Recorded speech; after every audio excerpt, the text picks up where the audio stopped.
Hey book nerds, welcome to my channel. So today I'm going to film a really quick, hopefully fun video. I was going through my Point Horror collection and recently I bought a whole bunch of them secondhand, and because I'm trying to collect all the Point Horrors I didn't really look at what they were about, and I thought it'd be kind of fun to sort of play a game. So I'm going to pick the ones I haven't read and I'm going to try and guess what they're about purely based off the cover, and then I'm going to read the blurb and see how correct I was. So the fun thing about Point Horror is they're all very, it's a horror book series from the 90s aimed at teenagers, and they're all very stereotypical horror concepts, and sometimes they just go straight off the left field and they're just really weird. So I'll be intrigued to see, knowing as much about the series as I do, whether or not I can accurately guess the plots. So the first one is Silent Witness by Carol Ellis, and it says someone is watching you. I am going to guess that this is about a person who witnesses a crime, maybe a murder, and then they think that they're being followed around. It's got like a person watching someone. Yeah, I'm going to say that that's what the plot is. Okay, so what this is actually about is it's about a person called Lucy, and her friend dies, and her friend's got loads of home videos and she's sorting through their stuff and she finds a video of a crime and then someone is stalking her. Yeah, then someone's following her and trying to make sure she doesn't tell the police what she saw, which is actually really cool. That's a lot more creative than what I came up with. The next one is The Surfer by Linda Cargill, and this says, surf's up, you're dead. I'm gonna guess that this is about surfing, and I think it's about someone drowns in a surfing competition, and then it's a year later and they're holding the same surfing competition and there are threats being made against all the surfers. So yeah, that's going to be my guess. Okay, so what this is actually about is a girl called Jess, and she sees this girl drown in a surfing accident, a beautiful girl, and then years later, or not years later, a couple of weeks later, she sees a new girl at school. She's got like no memories of who she is or something, and she looks like the beautiful girl who drowned. So yeah, I'm going to say that I didn't get that one. So the next one is My Secret Admirer by Carol Ellis, and it's got a little tagline, he was crazy about Jenny, crazy enough to kill her. So this has got some smashed flowers on the floor, rotting flowers. I'm going to say that this is about stalker. I'm going to say that a girl meets a guy and she starts dating him, and then she finds out that his ex-girlfriend died and he's a bit creepy and weird and obsessive. And I'm going to say that that's the plot. Pretty standard plot.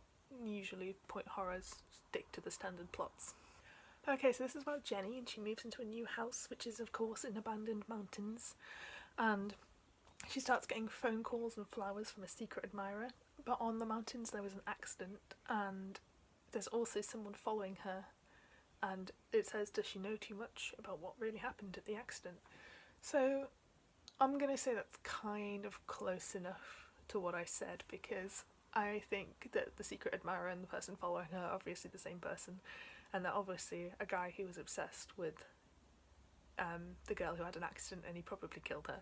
So slightly different with the details, but close enough on the overall plot. Next one is The Phantom by Barbara Steiner, and this has just got a football player looking angry on the cover, and it says he's got the killer instinct. So I'm going to say that it is about an American football player, and he is the school hero, and he plays all the football and he does really well, and then a mysterious new guy comes to the school and he's better at football than he is, and he's supernaturally better at football. I'm going to say that's the plot. Okay, so it's actually really close. So this is about Reggie, who starts a new school and he's really, really good at American football, and it says there is only one problem. He died. So he's been dead for like 2 years or whatever, and now he's just back at the school playing football. So yeah, I'm going to say that I got that one. Again, not quite 100%, but it's about football and it's about a dead football player, so yeah.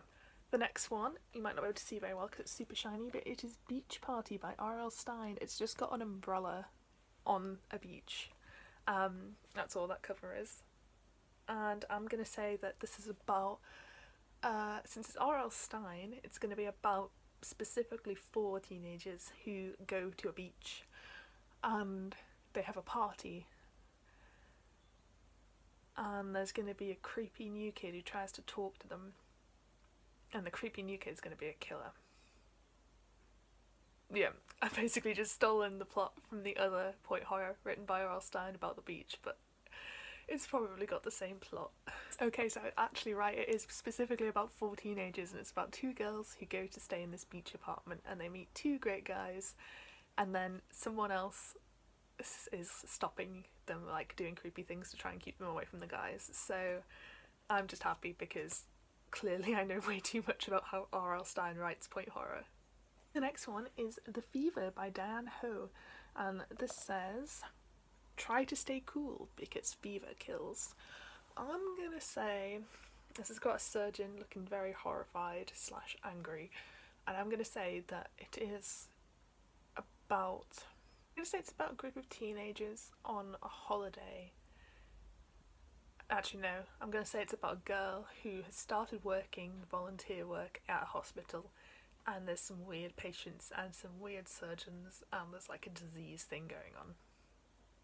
Yeah, that's what I'm gonna go with. Okay, I feel like I could have guessed this actually. This is about a girl called Duffy, and she has a fever and she's in hospital, and she wakes up in the middle of the night and thinks that she sees a murder, but she doesn't know if it's because of the fever or because of, like, she actually saw a murder. So yeah, I didn't get that one, but I feel like I could have gotten that one. So yeah. Next one is another R.L. Stine one, and it is Call Waiting, Don't Pick Up the Phone. It's got a giant phone on the cover, which normally he puts on the front of his babysitter books, so I'm gonna say it's about a girl who's babysitting and she gets creepy phone calls, but she's also in love with the new boy in school. Okay, no, literally all it says on the back is that it's about someone who's getting prank phone calls, and she doesn't know if she can trust her twin brother or her boyfriend or anything. So really basic plot premise. Like, I could have guessed that if I wasn't trying to come up with more detailed plots. The next one is The Mall, Shop Till You Drop Dead, and this is by Richie Tankersley Cusick. I'm definitely not pronouncing that right. This has got, I don't know if you can see because I've only just noticed myself, they're like mannequin hands. I always thought they were zombie hands, but they're like mannequin hands around a human hand that's dripping blood.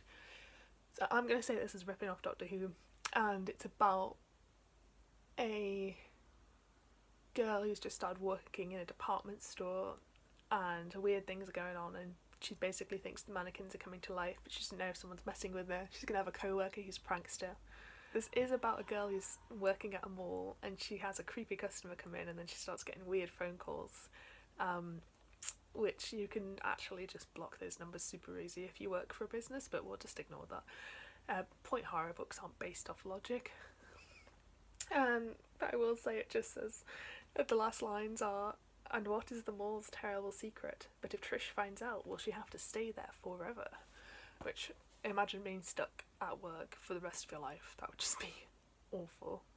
I'm going to do 2 more, I think, so then I've done 10 books. I might do another video if you like this one, because I've got loads more point horror books that I do not remember what they're about, and I have enjoyed making this anyway.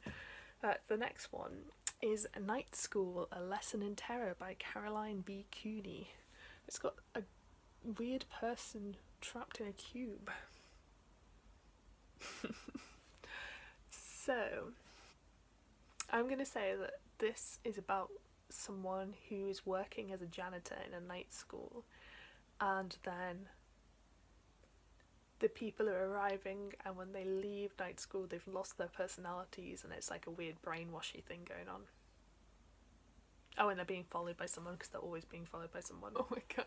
So this is just, oh, this is fantastic. So our girl, Mariah, has signed up for a night class.